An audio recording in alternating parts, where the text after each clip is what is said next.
Hello Arlington, I'm your host, Sydney Britt on SMM, and you're watching January Jamboree, the greatest tournament for streaming platforms out there. Now let's meet our contenders. In round 1, we have Peacock, owned by NBC, and Prime Video, owned by Amazon. Then we have the green giant Hulu battling out with Showtime streaming service, Showtime. And next we have Old Faithful, Netflix, up against Walt Disney's Disney+. And lastly, we have HBO's newest service, HBO Max, duking it out with Apple's Apple TV+. Now let's see how round 1 played out with our field correspondent on the streaming scene, Sydney Britt. Thanks, Sydney. Now, round 1 was a real nail-biter, with each contestant displaying their own unique strengths and features. In the first match of round 1, we saw Peacock versus Prime Video. Let's take a closer look at these two contestants, shall we? First up, Peacock. This streaming service, owned by NBC Universal, popped up pretty recently and was the first in a slew of network-owned streaming services. Now, Peacock's two greatest points of advertising were the fact that it was free and that it was streaming The Office, which had recently been removed off Netflix. In fact, Peacock has different collections of The Office, such as superfan episodes and the best moments of Jim and Pam.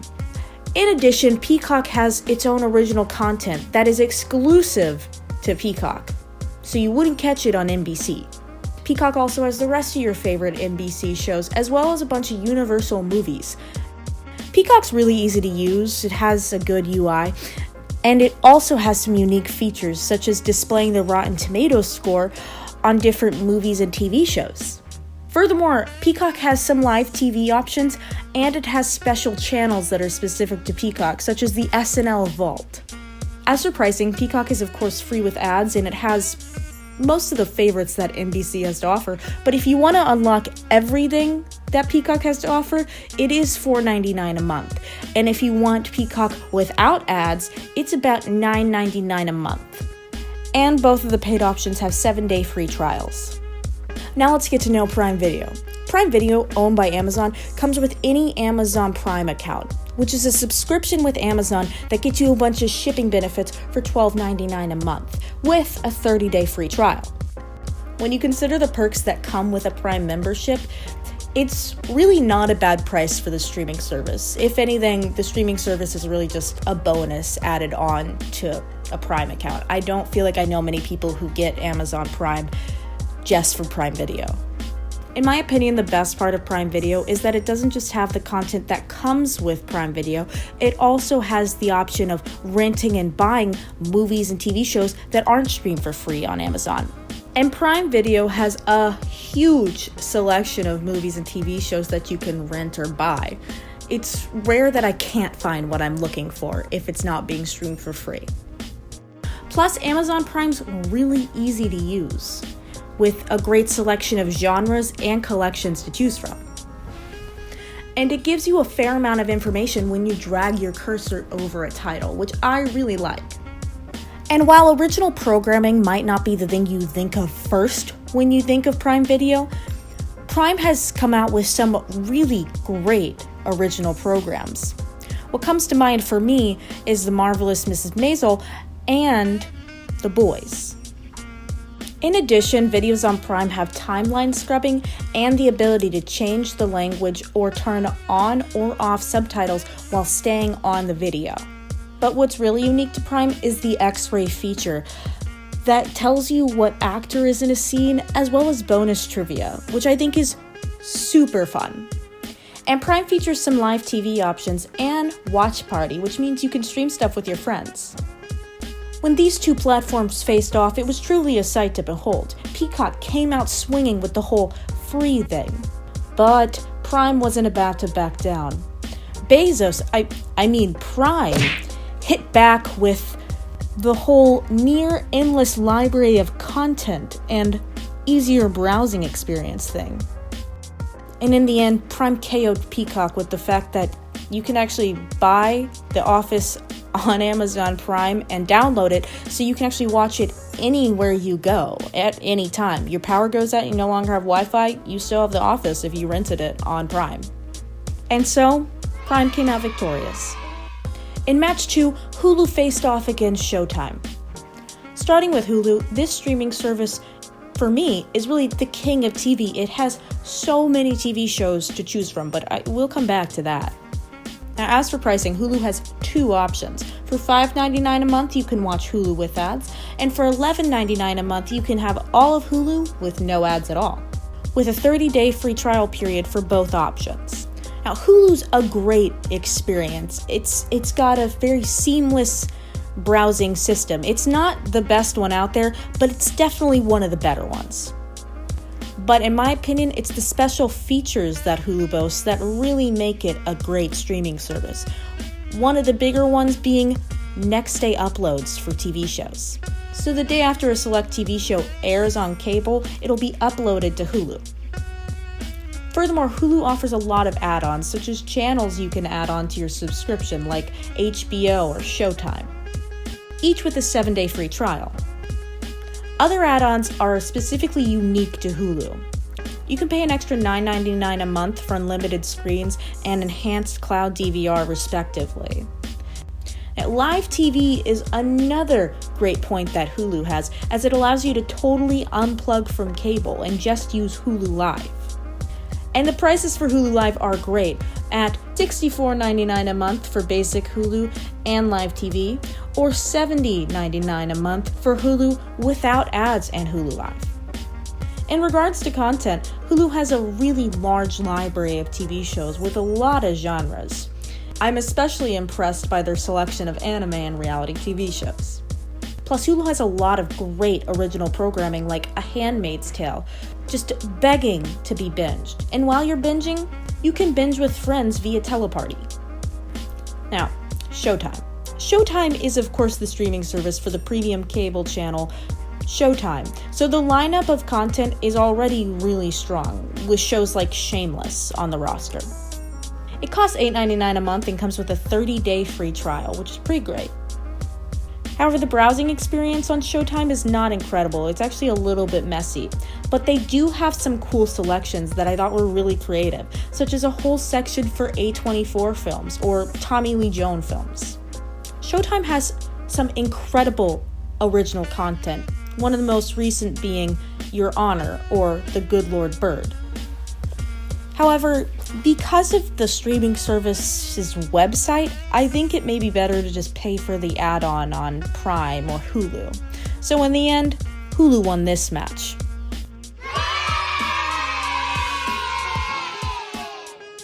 Now, the third match in the first round featured two of the biggest names in streaming, Netflix and Disney+. Netflix is the OG of online streaming.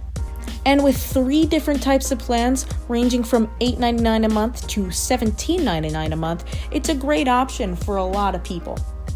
Netflix boasts probably the best, most user-friendly UI, with one great point being how much information you get when you drag your cursor over a title. In addition, searching for what you're in the mood for is super easy, with the ability to not only look up genres, but unique tags such as suspenseful. Plus, Netflix has a wide array of genres like Black stories and unique selections like what's top in the US today. And Netflix is famous for its original programming, being really the first online streaming platform to have shows at the Emmys and movies at the Oscars. And every few months, there's a new show or movie on Netflix that everybody just has to see, you know? Plus, Netflix has a really strong history of getting their hands on just incredible source material and things that are already being produced, like the new show Ratchet, which is of course based on One Flew Over the Cuckoo's Nest, and Castlevania, based on the video game the same name. In addition, they got their hands on the Great British Bake Off's distributing rights and the rights to the revival of Mystery Science Theater 3000. Plus, Netflix is really the only streaming platform out there that's not anime specific that's producing really high quality anime, like Devilman Crybaby, one of my favorite shows ever. And as for content, Netflix has one of the best spreads out there, touting not only renowned films and TV shows, but also a large amount of indie films and a huge collection of foreign cinema and television. And all of these you can watch with your friends via Teleparty. A strong contender to be sure. Moving on to Disney Plus. Now, this contestant hasn't been in the game for super long, but boy has it already made a splash, and a big one at that. Disney Plus, as you may have guessed, is a streaming service owned by Disney, which is a company that owns a bunch of other companies like Pixar, Fox, National Geographic, and Star Wars and Marvel. So there are a lot of fan favorite franchises to pick from, including those that Disney already owned, like the Disney princesses. In fact, that really is the genius business move that has made Disney Plus so successful. These are fan favorite franchises. We're talking Marvel and Star Wars, and you can't catch them anywhere else. You have to get Disney Plus to watch them.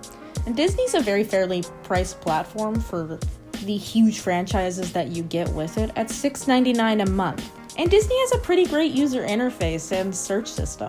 One of the best features is the fact that you can look up characters and find all the films and television related to said character.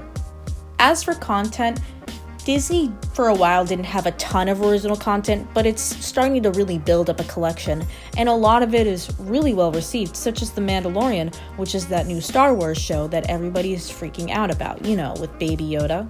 In addition, Disney Plus has the major selling point of pure nostalgia. A ton of people grew up watching Disney. It's been around for decades. So now you have a streaming service that shows all the movies and TV shows that people grew up with, and they can only watch it on Disney Plus. And I think it's only fair to point out that they've actually added disclaimers to some of their more controversial movies like Dumbo. And all of this is available for a group watch on Disney Plus. Now, both contenders are super strong, and the match was neck and neck for most of it. But in the end, it really comes down to what a viewer is looking for. And because Netflix has a bit of a wider berth and a wider reach in terms of content and what it offers, Netflix ended up winning this match.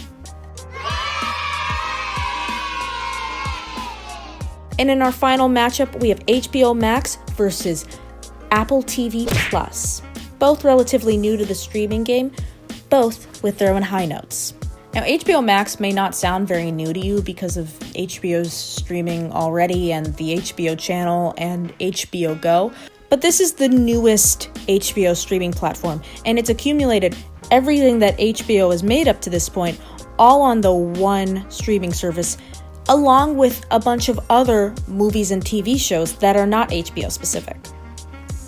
HBO Max is a bit pricier than other services at $14.99 a month, but what you spend in cash, you make up for in incredible content.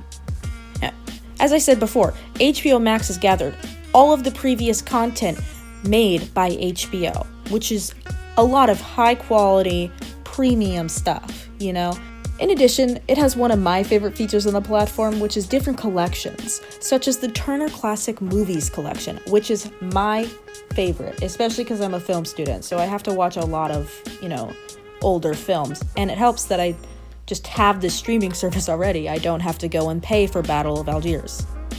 And it's worth noting that some of the more controversial titles have disclaimers ahead of time, like Gone with the Wind, which actually has a seminar that you can watch about it.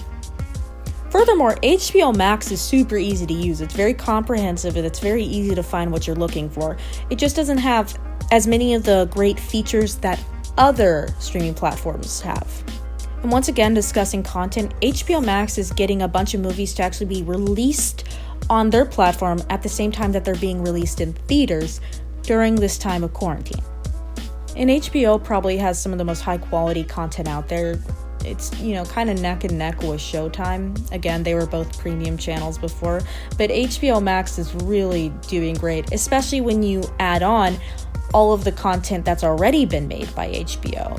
HBO Max made Lovecraft Country, but HBO itself made Game of Thrones. Basically, when HBO Max is making something, it's pretty much guaranteed to be good. Overall, the top-notch, incredible content that is offered by HBO Max is its top selling point. And you can actually watch it all with Teleparty. So you can stream with friends, another great point. Now moving on to Apple TV Plus, it's another one pretty new to the game when compared to other services, but it's certainly marked its territory as a strong contender as a streaming service. It's only $4.99 a month, making it the cheapest service out there, and it has a 7-day free trial for you to try it out. Now, it hasn't released a ton of original content, but the original content it has released has been incredible. I loved watching their show, Ted Lasso, and The Morning Show, which is an Emmy and Golden Globe nominated drama.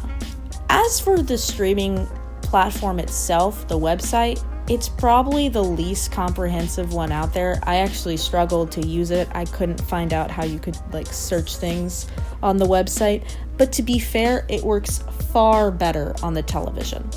As for overall content, it's acquired a lot of non-Apple TV Plus specific films and TV shows, but what it doesn't have, because it's owned by Apple, which owns iTunes, you can actually rent.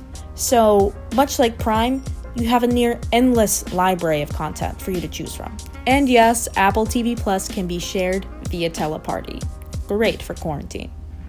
Overall, both streaming services produce incredible original content, but in terms of usability and overall library of content, HBO Max won this match, meaning it's moving on to the second round. Back to you, Sydney. Thanks, Sadney. That was a very in-depth description. Let's update that bracket, and now let's move on to round 2 with Cindy Brick on the scene in a basement somewhere. Thanks, Sydney. Round 2, 4 contestants left. Let's see what panned out, shall we? In the first match of round 2, we had Amazon's Prime Video face off against Hulu.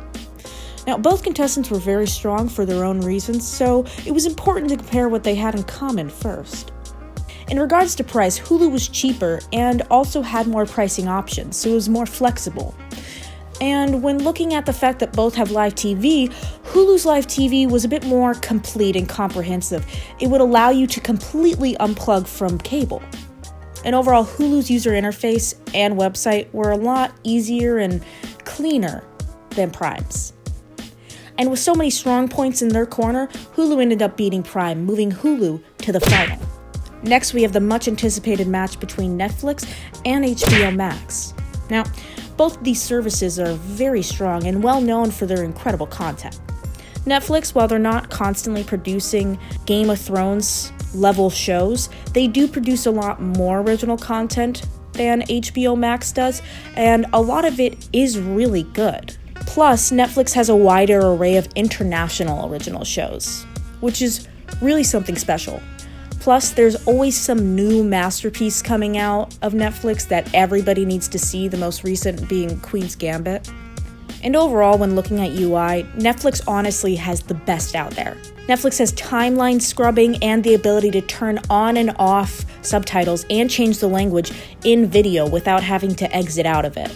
And while I think in regards to having classic, historically significant cinema, HBO Max takes the title, I do think that Netflix has a wider array of content. In the end, they're both amazing platforms with amazing content, but the fact that Netflix has a more diverse array of content and has better UI, well, that won Netflix this match, sending Netflix to the final. Back to you, Sydney. Thanks, Cindy. Great synopsis. Let's update that bracket and move on to the final round, which I'll be commentating on live with my colleagues Cindy Brick and Sadney Brett. Glad to be here, Sydney. Should be a great match today, Sydney. Absolutely. So let's get into it. First, we see both contestants entering the arena with very strong logos. Indeed, though I am more fond of Netflix's Badum. A classic, Cindy. Oh, and right off the bat, we have Hulu coming up to Netflix touting a cheaper price and a number of add-ons, including live TV. Ooh, that's super effective. Really rubbing in that live TV, eh? Yep.